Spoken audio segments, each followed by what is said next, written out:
I'm Elaine Correia, and I'm here to talk to you today about understanding and fulfilling your destiny.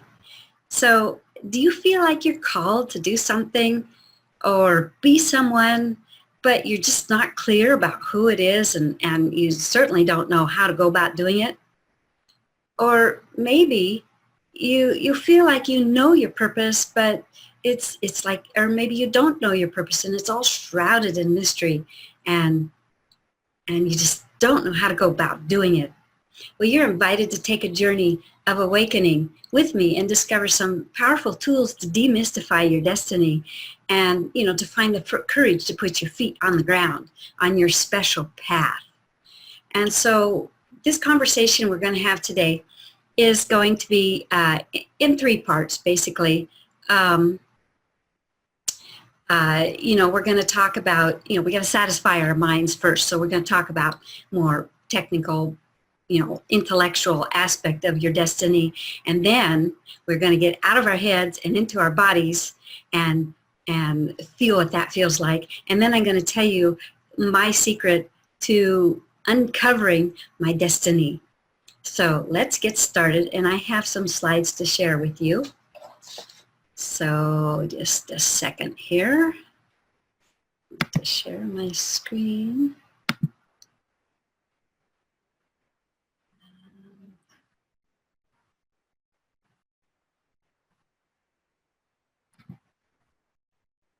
I'm going to play that. I am seeing the slides. There we go. Perfect. Okay. So let's get started. Do you remember how when we bought a car, or even now you still do, or you buy an appliance or something, and you always got an owner's manual with it, and the owner's manual would tell you like what you could do and how to use it and the things not to do with it, and how to care for it. Well, each of us is born with a divine reason, but and whether you believe it's God's plan or spirit or source or whatever you want to call this higher wisdom, this higher force, it's a fragment of our spirit that's come here to learn and express a specific set of what to do and experiences and a specific theme. So, and our soul seems pretty broad. And it could be something like awakening others to their spiritual nature, or bringing peace or love or joy into the world, or building and protecting the earth, or communicating. And, it's a huge, huge bandwidth of things that we can do. And we have all this potential just within ourselves. But it's like it gets really confusing. How do I know which one of these things is the right thing for me? And so often our purpose seems unclear and it seems out of reach because it's like, I don't know enough, or I'm not good enough, or that person does it better. But I just don't know how I can go about doing whatever it is. And so, we grow up without our personalized instruction manual. We grow up following the guidance of others, like our parents and our teachers and our friends. And they say, you're supposed to be a certain way and you're supposed to do certain things. And you need to do this and you need to do that. And it's all based on their perception, and which is based on their experiences and the beliefs that they have created as a result of their experiences. So what happens is a lot of times we end up doing things that maybe are more or less along our traits, but maybe not all the way. So, an inner part of us knows who we are and why we're here, but we long to fit in and we long to be part of the group, especially if we have a certain amount of tribal energy. And so, and then if we're open, have openness, especially open solar plexus, we bite our tongue and we suppress our inner desires. And so we live the half-baked life. And it's riddled with illnesses and fatigue and problems, just challenges. And sometimes those challenges are actually gifts, blessings in disguise, but we'll talk about that later. So there's a part of us that knows we're here to express a certain type of energy, a certain bandwidth, And as we get older, we start feeling that calling more strongly. And we sense there's more to life than we are currently doing. And we feel the pain of the world, and we want to bring about positive change.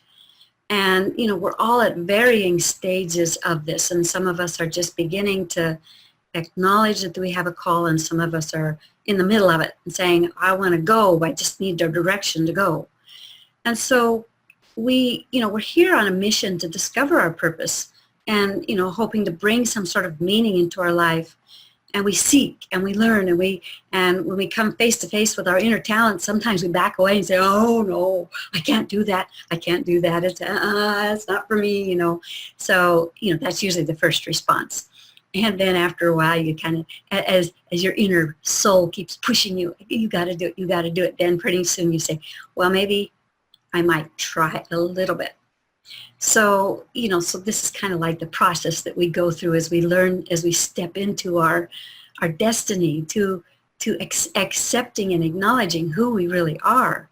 So we have this inner struggle. It's like our soul, our higher self is calling us to be more than we are. But our outer world is saying, you need to fit in. You need to follow the rules. You need to do this. You can't do that. You're not good enough for this. And, oh, well, you're never going to get anywhere if you do that. So, we're dealing with this inner and outer conflict. And, so we end up with all these illusions that we create about our life. So we come to one of the things that I have discovered, that actually living out our destiny and our soul's purpose is very ordinary. Although it can be done, it can be one of the most challenging things to do, because living out our purpose, our destiny, it's about being who we are. And that is very difficult because we live in a doing world. And so you're supposed to do this. You're supposed to be a teacher. You're supposed to, go out and build your empire. It's like you're supposed to do all these things. You're supposed to have a job. You're supposed to do a career. But the thing is, your life purpose is maybe not necessarily about your career. It may be more about expressing who you are wherever you are. So in other words, when you're at the grocery store, let's say you have your theme is about bringing joy and upliftment to people. And you're in the grocery store and people are not having a good day. And by being the light that shines higher vibrational energy into a situation, just the people around you can sort of shift a little bit out of their, heavier energies. So, and then maybe it's, in your house, the way you raise your children, you are very compassionate and you're understanding, and you understand, you've studied into human design and astrology and a bunch of other things, and you understand that everyone's not wired the same and they can't be treated the same. So you understand this about your child, and you raise them in a way that is more in alignment with who they are. So that's what I mean about living your destiny. It may not necessarily be the job you do, although if you're lucky and your destiny and your career and your job and your business, they all match up, that's perfect.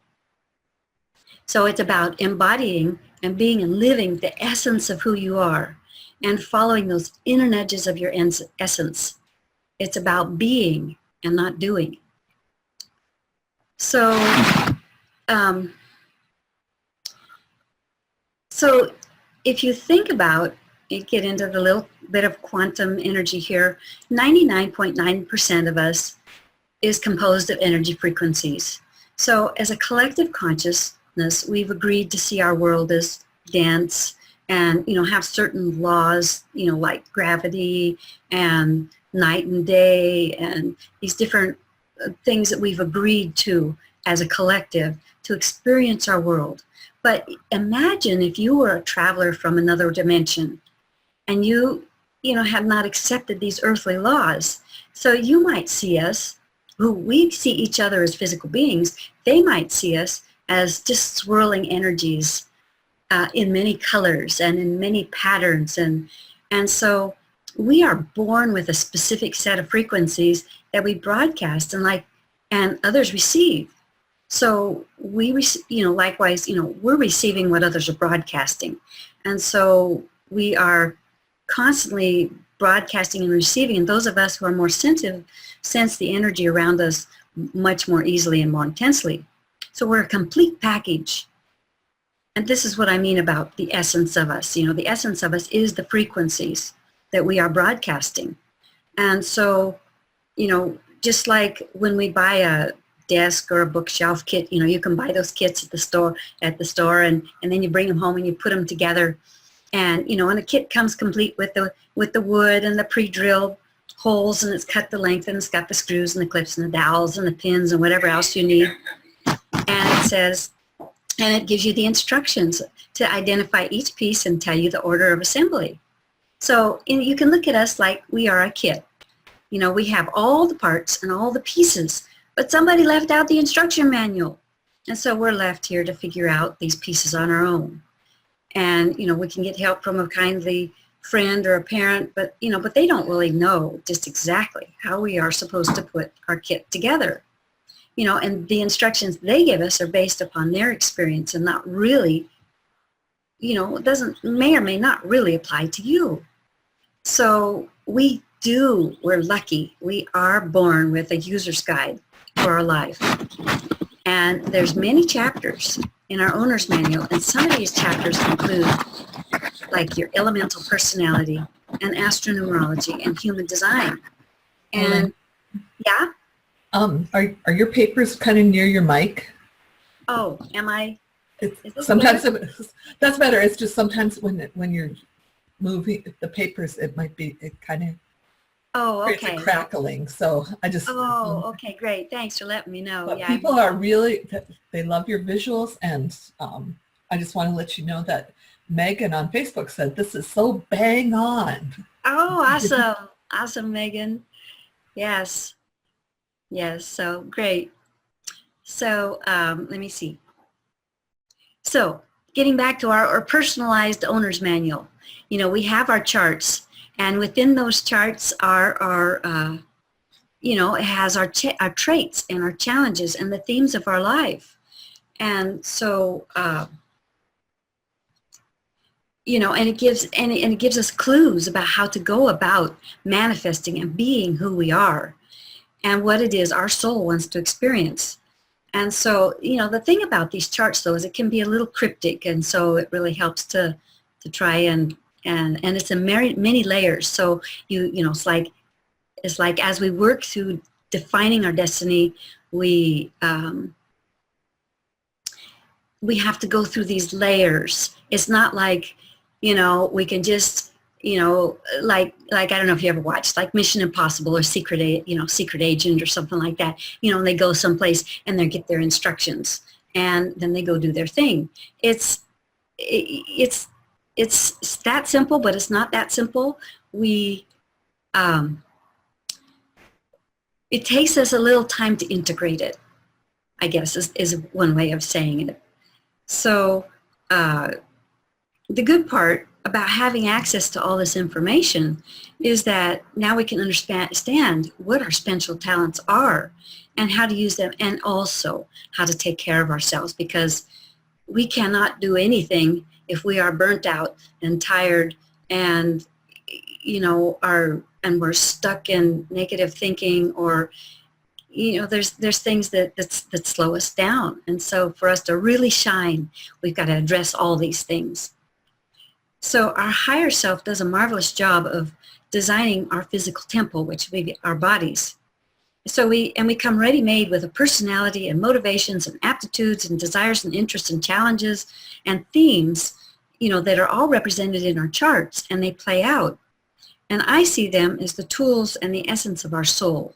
So the soul and the human life are intertwined, and one is actually the other. I mean, we can't separate them out. It's just a blending of it. So by understanding these traits and characteristics that we're born with, we have a big clue into who we are and why we are here and what our soul wants to experience in this life.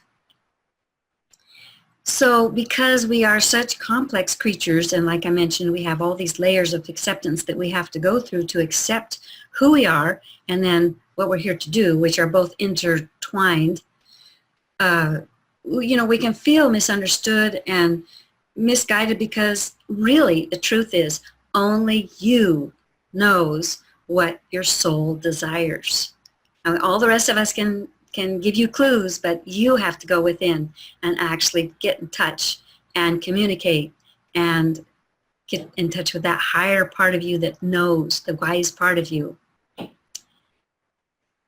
So we are living our destiny from the moment we are born. It's the essence of you that expresses through the world. As you grow and mature and gain more life experience, your destiny becomes more and more visible. It's like gets more conscious, and and you begin to grasp essences of your purpose. But you have to grow and you have to evolve to deepen your experience of your destiny. So this factor brings up timing. And if you're a fire type like me,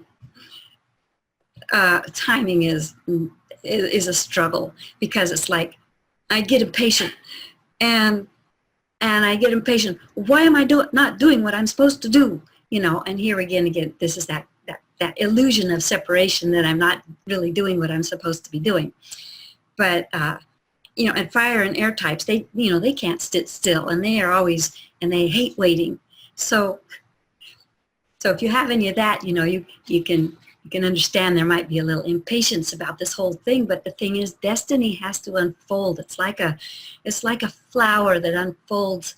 It's like a rose petal or a rose bud. And as we learn about ourselves, we begin to recognize, what color flower we are.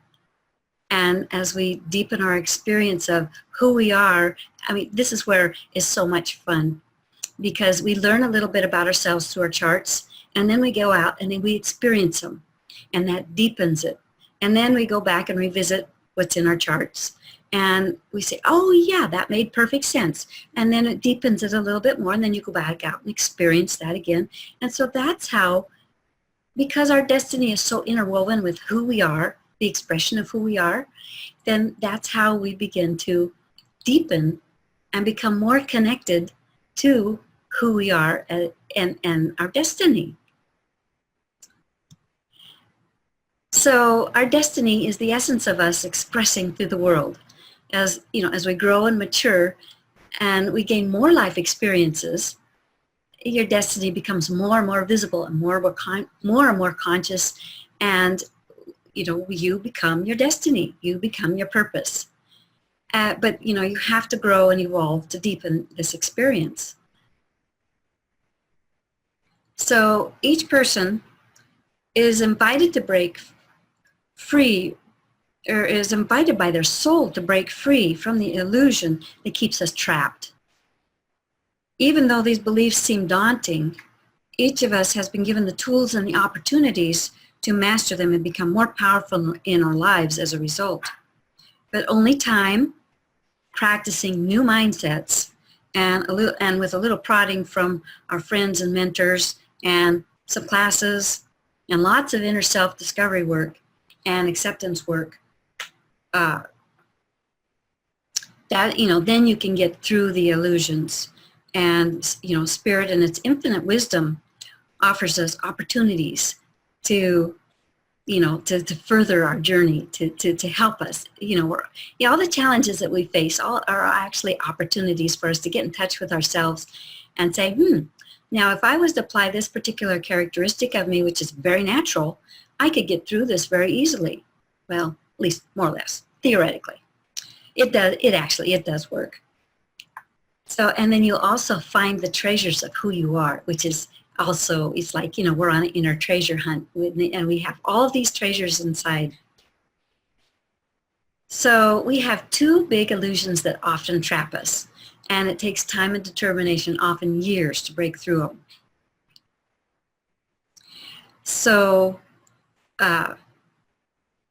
these two illusions have to do with who we think we are and what we've been told and what we believe about ourselves. And the other has to do with actually taking action and moving through, working with ourselves to move through, and break apart these illusions. So, one of them has to do with not loving and accepting ourselves. And this is huge because who we are is who we are. And the only way we can live our destiny is by accepting that we are this unique set of talents and traits, and that's who we are, and we don't have to be like anyone else, and we shouldn't be like anybody else. And and then there's the whole other conflict that's created because we want to be part of the whole. We want to be part of the whole collective. And then, on a more spiritual level, we know that we came from a greater source, from a greater wholeness. And so you get this, there's this little push-pull here about being human. We're individual, but we're part of the whole. And then, it bounces back and forth. So another illusion that really affects us in our destiny has to do with our self-worth and feeling adequate, feeling worthy, and valuable enough to trust and know that we have a creative contribution to share with the world. It requires trusting that the people and the financial resources and the opportunities will come at the right time and in the right place, and then having the courage to act upon them when the time is right. So this is where the real challenge becomes in with living your purpose and your destiny, because it's so easy to say, oh yes, I'm supposed to go out and teach people about, and awaken them up to their spiritual nature. Well, that's all good and well, but what does that look like? And so, the problem is, it's scary because, especially if we're highly sensitive and, we don't want to rock any boats. We want to fit in, and we want to be accepted, and we want to be, we don't want to be rejected, or, that's, that hurts. And, we want to belong, and we doubt ourselves. And that just, that just stops us right in our tracks. So our minds are designed to learn and think, but they can't hear our soul's messages very well. And our hearts are the mouthpiece for the soul.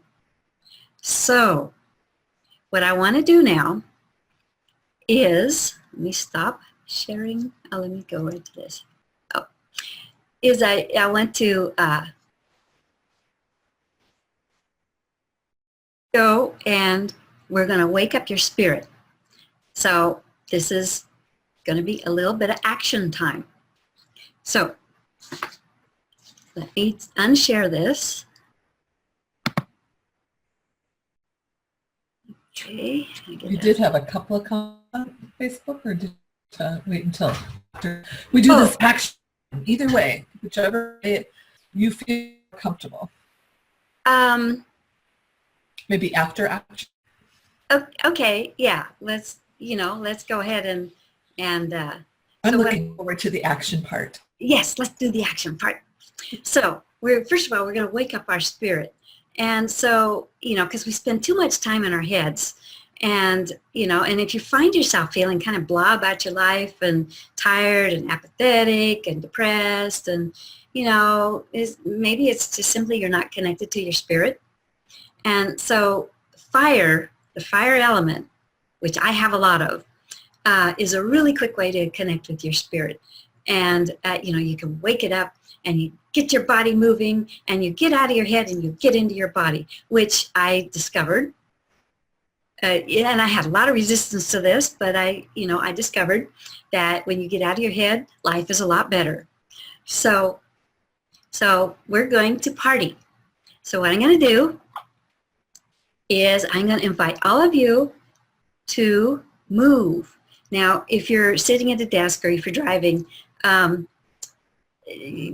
just modify this a little bit. Wiggle your fingers. Yes, wiggle your shoulders and wiggle your fingers, and you know, but if you're in a place where you can stand up and actually move your whole body, then that's actually the most effective.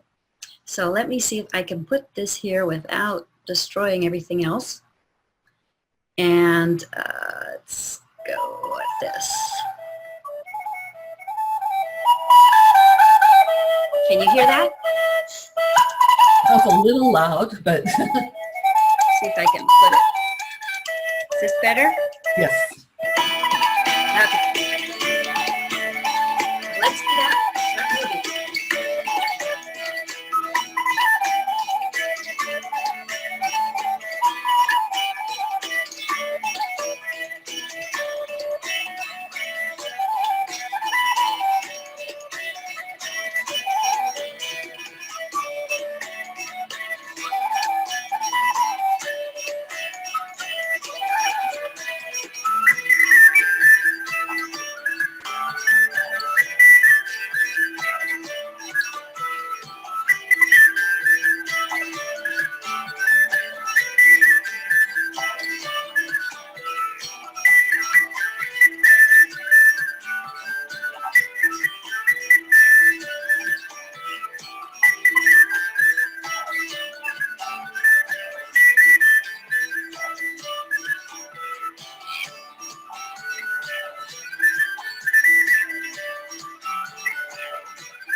Okay.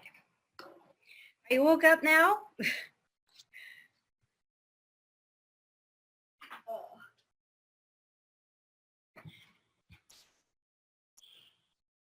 Okay. So,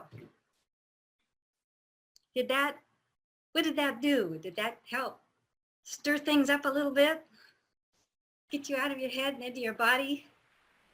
Tanya says, awesome, thank you. Well, thank you. I love the music. Listen to it every moment possible. Beautiful music from Debbie from South Africa. Oh, okay. That was, by the way, by Omnia. It was called Fira Huri. It's by Omnia. So anybody, you can go on had so much fun looking at YouTube for alternate, like Druid type music or Viking chants and stuff like that. But anyway, let's get me sidetracked. But so movement is the realm of fire.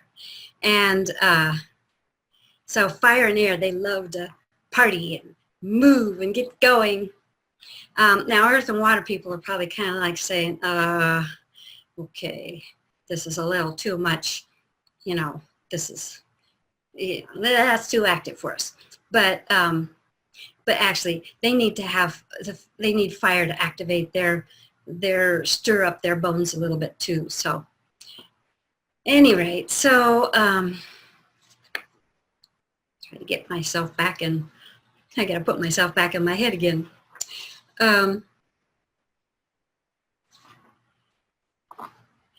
So what I'd like to do is address help for the earth and the water people who like to be a little stiller, a little calmer, you know, a little more, a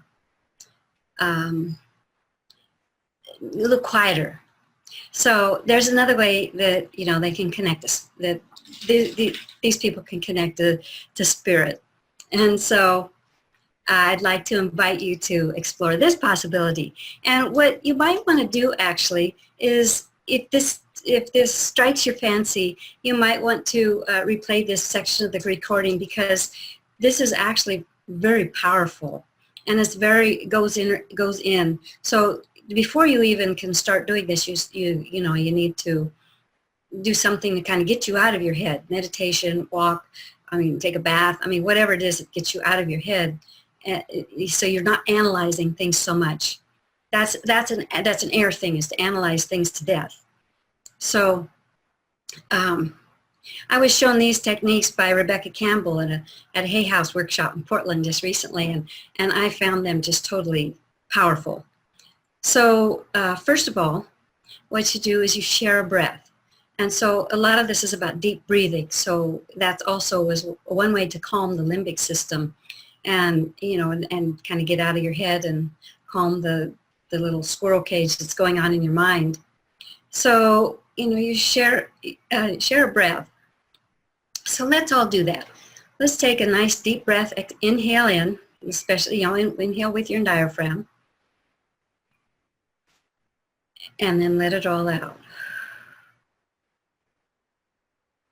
And let's do 2 more of those.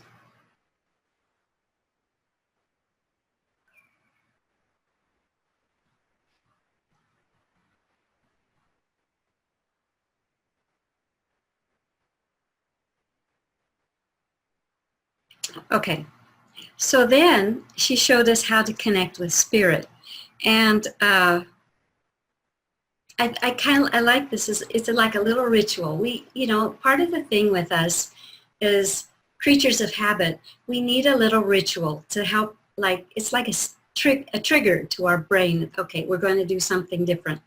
So what she had us do was, I'll stand here. So you stand like this, and then you reach up over your head to where the soul star is, and then bring it down and out and back up again. And that opens up and brings down, opens the connection to the soul part, it's the soul chakra. And then you breathe into your heart flame. You can imagine a flower or a flame or a color, something that's in your heart, and just breathe into that with nice deep breaths. And as you breathe in each time, just let that what's in your heart open and expand, and let it expand out through your body so that it is in your energy field.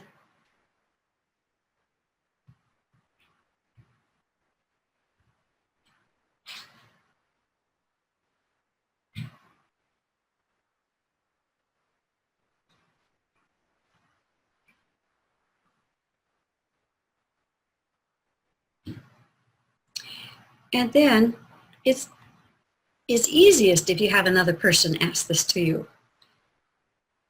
But you can do this yourself too. And that is to ask you some questions that are, get in touch with what your soul wants.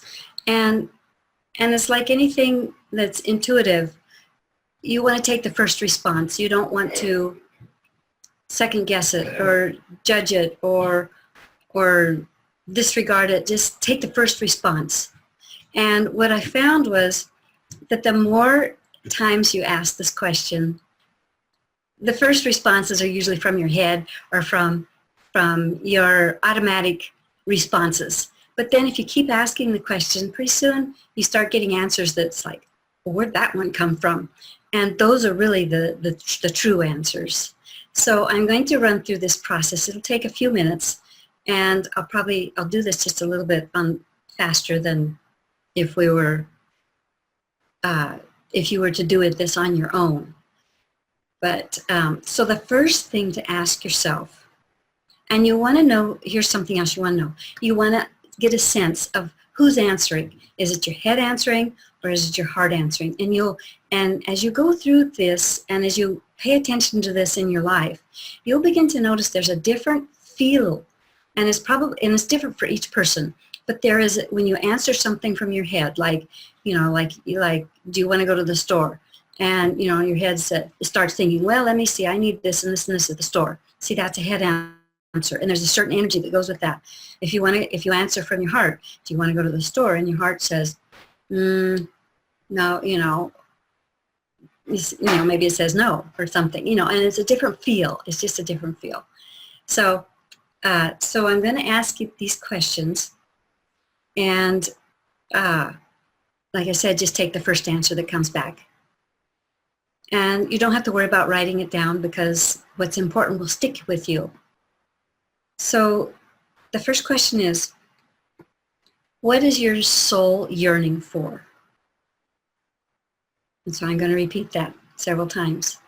What is your soul yearning for? What is your soul yearning for? What is your soul yearning for? What is your soul yearning for? What is your soul yearning for? What is your soul yearning for? Now take a deep breath and exhale. And we'll do the next question. What does your soul want you to do? What does your soul want you to do? What does your soul want you to do? What does your soul want you to do? What does your soul want you to do? What does your soul want you to do? What does your soul want you to do? Take another deep breath and exhale.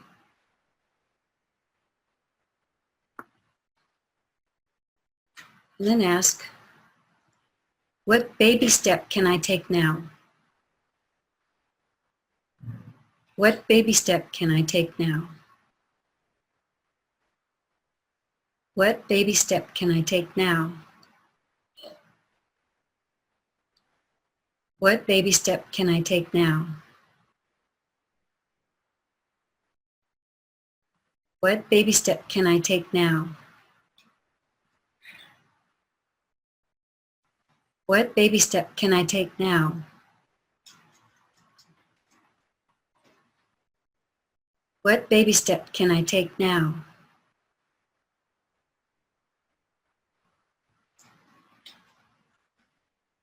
Take a deep breath and exhale. So just notice, what grabbed you? What automatic, what thought that popped into your mind to respond? What grabbed you? What struck you? What impacted you? And just pay attention to that and just observe it and let it germinate over the the next day or two. So then one last question you can ask yourself is, are you ready to commit to this? That's always the good question. So then when you're all done, you take and you close the space, the soul space, and you just take your hands and you go back, you down, bring up, and then up to the soul star, and then back to your heart. Okay. So now we've gotten in touch with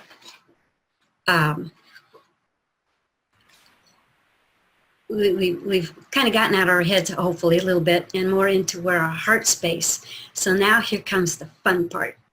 And that is where you take and you turn this information, the information from all the information you learn from your charts and all the information you learn, from doing this like inner soul type work, and you bring it out and you form it into a new story about yourself. And so that can sound kind of daunting. And the thing is, so often, if we think, then we get back in our brains again, in our heads, and say, oh, well, it's got to look like this. But the thing is, there's a way around that. And I've had so much fun doing this, and I invite everyone to explore this as a possibility, as a way to get to know yourself, to write your own owner's manual without having to struggle with it, or where it's really genuine to yourself. And so what I'd like to invite you to do is write a fiction story about yourself. So you can do this, you can take a movie that you like, or a book you've read, and just insert yourself in as a character in the story, as a heroine character.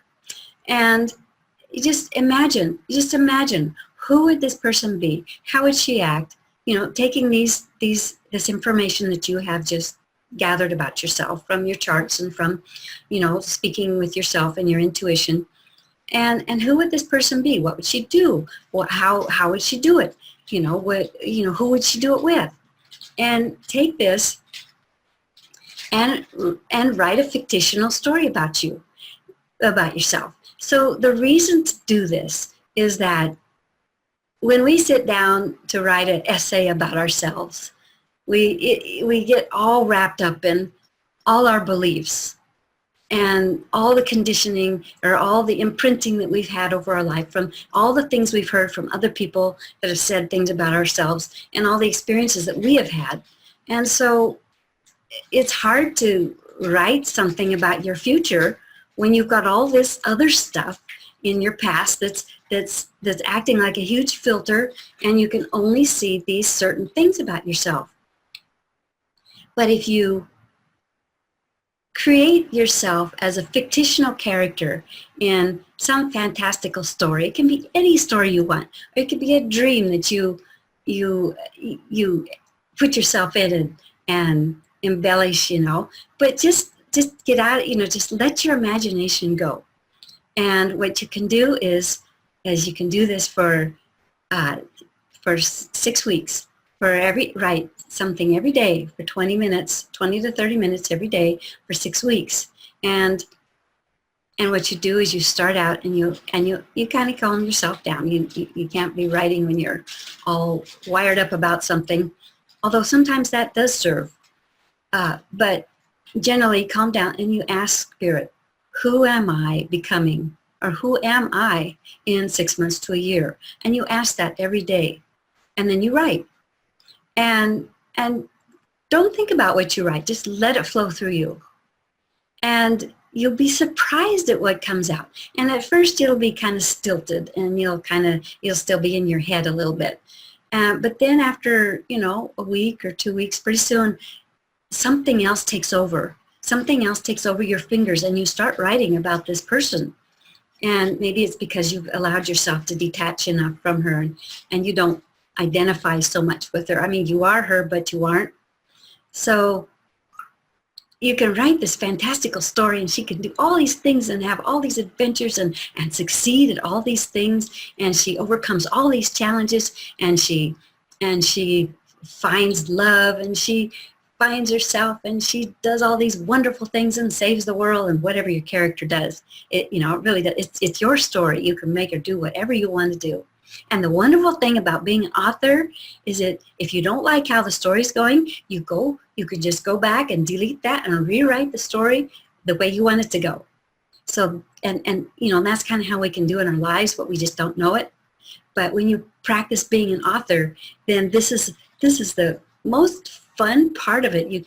It's like you're the god, you're the goddess. I mean, you're the omnipotent person. You direct the show. And so when you get done with this at the end of 6 weeks, then you can look back and say, wow, what did this person do? You don't look at it literally. Because maybe your story is set in another world or in another time zone or a time era. It's in the past or the future. Who knows where it is. You don't look at it literally, but you look at symbolically. Who does this person become? What does she develop? What talents does she learn? How does she go about achieving this massive plot that she has to overcome? And this is where I can work with you. And I have a friend that has been helping me work with my story. And she's been a godsend. Her name's Jackie. And she's really good because, see, here I am, fire. It's like, let's get a job done. Come on, hurry up. And she's water. And she says, okay, slow down. She's Scorpio, as a matter of fact. And let's go deep. Now, what does your character do? And why does she do it? And wonder, what is driving her to do this? And how is she interacting with this other person? And what is that other person's flaws, and what is he or she trying to learn? I mean, she's really good at drawing out all these details. She brings this character to life in yourself. And then, and then the magical part is that all of a sudden you start finding people or situations showing up in your life that are mirrors, that are parallel to what showed up in your story for your heroine. And so you are getting this guidance that she got, only it's a little different, but still it's in symbolically or even not, so it's like, for me, I've had my heroine had to learn these things, and all of a sudden I've had teachers come to me that have shown me these things, and I'm just so totally blown away. As a matter of fact, I was at a class, and a man showed up that was the spitting image of my main heroine, or my hero. I was just like, okay. So anyway, so fun things can happen. So what I'd like to invite you to is to explore who you are from, we'll call it arm's length, where you gather all your bits and facts, all the stuff for the mind. You gather it all together, and then you let your imagination and your heart write the story, and spirit writes the story through your hands, and then see who you become. And it's magical, and it's so exciting, and I'd love to share this process with you. And so you can go to my website. It's ElaineC.com, and you can learn more about this. So that's my message for today. So anyone have questions or comments or? Yes, we did have some. I was just getting your website and getting ready to post it. We had some of the people were actually, Sue on Facebook was answering all the questions as you were going. Uh-huh. And so she was answering that, but she had a question, and then she kind of answered it herself. Okay. But she said, fictitious, why fictitious? Fictitious suggests to me that this isn't real. Why not say, write a creative story about yourself? And she said, yes, that feels better. So, okay. And then she went back to say, first of all, I'm thanking for all my ancestors for paving the way and establishing the foundation for the creative story of me. The title shall be All My Ancestors, an evolutionary adaptation of the soap opera All My Children. That's, I like that. That's kind There we go. Yeah, well, that's the thing. You know, each person is different. So, you know, some people who are more sensory oriented or more right brained, you know, more, you know, they'll like the imagination. But I also know that you know, there's a logical side that says, well, this needs to be like this, and so maybe it won't be quite so totally fantastical imagination like it is for me. And but yes, any way that works, any way that helps you see yourself and in a more fuller expression of who you are, and kind of clear away all these illusions that we've been told about ourselves and that we think about ourselves, and actually see us for who we are, you know, whether it's a real life story, a fantasy story, you know, a biography. I mean, anything that takes us away from who we are and who we think we are right now, and allows the essence of who we really are to come forward. So whatever genre that needs to be is perfect. So comments from Zoom where someone on the iPad said, thank you. This was wonderful, thank you. Now this is something, I don't know if you want, Larry said this really has nothing to do with our charts. I would disagree, because I was going to bring up what came up for me is that when you were talking about working with the elements that you have mentioned before in a previous class that you did on the quantum alignment show, that you can also see the elements in your chart where you're working with the elements. That's kind of bringing back the astrology part of it so that you can center yourself. But one thing that jumped out to me from what you were talking about is really the magnetic monopole. When you were talking about writing your story and how something, which would be kind of I've heard in human design, they call it the driver in there, that bringing to your magnetic monopole, which is seated in your identity center, at the magnetic monopole. So they're bringing these events that you're now open to, as Karen, I'm sorry, and you can jump in anytime, has said that your story is a way of seeding the quantum field or the field of possibilities with new things, and then that brings them to you to experience or. Right. Yeah, you did a good job of saying that, Cindy. But it does have to do with your chart, because it does, because if we didn't have our charts as a guideline, you know, we would just kind of like being totally, I mean, we wouldn't have a foundation. And I guess maybe the way to put it would be the charts provide us a foundation. So in other words, for some people, you know, they may be more about building a foundation, building a structure, building some sort of a way that will benefit the other people. But someone else may be here to activate a higher, you know, like activate compassion in people, or, you know, so each person, so you know, I mean, it's like, so if you didn't have a foundation, let's look at it this way. If you didn't have some sort of clues to kind of point you on the one path, you'd stand there like, you know, at the head of you know, a million trails and scratch your head and say, well, that one looks good, but that one looks even better, but, you know, but maybe I'll go that one, but, you know, but that one's too long. Let's go this one. I mean, so in other words, you know, it's like if we don't have a foundation, we can get paralyzed and not do anything. So where I see the charts, they're wonderful tools at pointing us in a direction. And so, you know, it's hard to do anything without knowing where you're going. I mean, we have all experienced that. We get confused, and it's like, and you walk around in circles, and your mind goes in circles, and then you're paralyzed. You can't do. So if you have a chart, if you look at your charts and you see, well, I'm designed to do this, I'm designed to make a creative difference in the world. I'm designed to bring some sort of a mutation based on what is already in existence and take and put the little pieces together and form them into something new, then at least you have a starting point. And then you go. And could you also use your chart, and like the gate keynotes that Karen has provided as like archetypical parts of your story that you're bringing into, that you could write into your story. So say you don't know, you were saying, I need to build something, or I saw Paige was saying she needs to bring more dance in. Well, that could be more of the fiery thing, but right. So say, and I'm just going to throw, we have a couple minutes left. I'm going to throw out, I have the gate 48 in my conscious sun.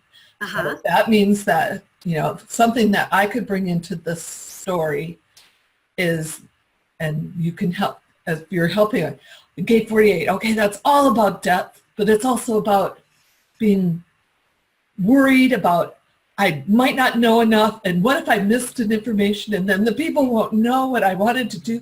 So I just kind of wrote a whole character that could be in my story that I could deal with, right? Yes, no, that's a perfect conundrum for a character, because here's this character who is so wise. She studied so many things and she knows so much, but she doesn't think she does. And so can you see how as a character you could write this in? Maybe she's a, I don't know, maybe she's a research assistant at some lab, creating some who knows what, miracle drug or something, or a miracle cure, or researching into, indigenous people's holistic medicine or whatever it is. But she looks around and she says, oh, that person knows more than me. Oh, no, I'm not good enough. I can't go give a speech. I don't know anything. So here you got your character. And see how easy it is to form a character? Especially if you use your chart and like Karen's book or the keynotes that she's provided before. Right. And then you can just, because you can see, like you said, the conundrum, and it's just a great archetypical starting point. And then how amazing that, like when you wrote the story in the 20 minutes, you were saying, I'm letting this imagination story out into the universe. So I'm seeding it, and you said that all of a sudden you'll start seeing, it might not be exactly as like what's in your story, but you'll start seeing the magnetic monopole bringing those things to you to experience. Right. And then the real challenge becomes, because it's so easy to have all this information and it comes and we can be in our head, oh yeah, we know this. Oh yeah, this information, this teacher's come to me and stuff. But the real test in the pudding is where you have the courage to take that step and go do it. That's where you have to, that's where you really rely on your hero. And I find myself going back to mine. It's like I get in these situations where, it's like, I don't know if I really want to talk to this person about this. And I say, but then I think, well, what would she do? And well, she'd do it anyway, or she'd speak, whatever she had to say, just because it's who she is. So the thing about writing about a heroine in a story, which is not necessarily writing about you as a person, is that she can do things that you would be afraid to do. And then you can step back and say, well, if she could do it, I can do it. So there's a lot of, I guess in some ways you have to just trick your brain, because, That's a good way of doing it. When you got the gate of doubt, it's always like, well, I don't know if I can do this or not. But then, so you got to trick yourself. But you're still using the energy, because even with the gate of doubt, that's one of them that, you're fixing, which you're helping to refine what you need and see what they're. Now, Sue on Facebook again, just so you know, she's a 5/1 projector, and she shared, I've wasted many years of my life seeking to get away from myself, my body, my life, my ancestors, and my mystery. And then she says, my-story. Now I realize my assignment is to return to myself, my body, my life, my ancestors, and my mystery, my story. The solution to my mystery has been within me all along. Yes, how perfectly said. Yeah, we all have the answers inside. And, our charts are wonderful ways to extract them. It's sort of like symbols to, and archetypes to draw them out. That's why, that's why, studying into the human design or the astrology or whatever modality you like, it's so wonderful because it acts as it acts as a way to help us understand ourselves better and get to know ourselves. So, because it's all about who we are. And Paige, I know, has been going through some of Karen's classes, and she has been saying she knows some of what she'd like in her life next year. She also said earlier that she's going to make sure that she puts some more dancing into her dance aspect to my morning meditation routine. It really speaks to her airy personality. Yes. I don't know who iPad is. It's called iPad. Uh-huh. Do you think everyone needs to be seen and step up, or you seem to say people could just be, not necessarily do amazing things? Do you or not do? Well, okay, I guess I have to clarify that. The essence of who we are is always transmitting. So whether we're sitting, quietly in the corner of the room at a party, or we're out there busy talking, the essence of who we are is always communicating. Now, so that's the essence. Now you put on our personality. And so some people are, and our types. So some people are going to be, like if you're a manifesting generator, you're going to be out there chatting away because you got a motor to your throat. Where a projector or a reflector or someone who doesn't have a motor to their throat is going to be a little more withdrawn. And then, and then you've got the personality. You've got the fire people and the air people who are going to be out there chatting away, and you got the earth and the water people who are going to be kind of a little more towards the edges of the room, we'll say, maybe having quiet conversations with themselves, where the fire people are being the life of the party, we'll say. So, but the essence of who we are doesn't require us to do anything except acknowledge who we are. And so that's what I mean about being. And it's a natural, I don't know. Think we getting down into a definition of doing, because in our society we're always told you have to go out and do this, you have to go out and make calls, you got to go out and meet people, you got to write this, you got to do that, you got to do this, you got to do that. And so from that concept, I don't know how to explain it. It's like that concept of you have to do is like, it's like a mandatory sentence, whereas there is doing that comes with being the essence of who you are. So in other words, if you are the essence of who you are is a joyful and uplifting person, you will naturally, without even thinking about it, go up to somebody and say, hi, how's your day today? Or whatever it is. And so you are doing, but it's not doing because you have to do. Does that make any sense? That's one of those conundrums. Yes, it is. But I'm gonna do a gentle ding. I want to Yes. read Gary's comment, and then if you have any final wrap up things. Okay. He liked your trick yourself. Yep, trick yourself, trick the mind into being more comfortable with the ride. Then the personality, which he's talking about, the personality side of your chart is more resonant with the design, and then the G center, or the magnetic monopole, can then draw in what is aligned with that more I love that, harmonious frequency. Right. And then he says, doing driven by authority, not mind. And right. You trust that's one of the things that you would do with your authority. Yeah. But I want to thank you. And do you have any final?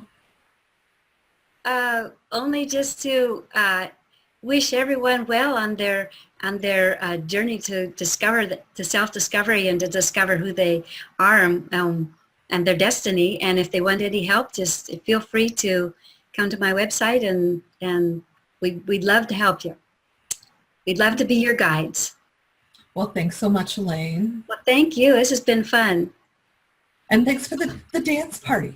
There we go. Yes. Everybody's fire got a little going. Yeah, that's right. Okay. All right. Bye, everyone. Bye.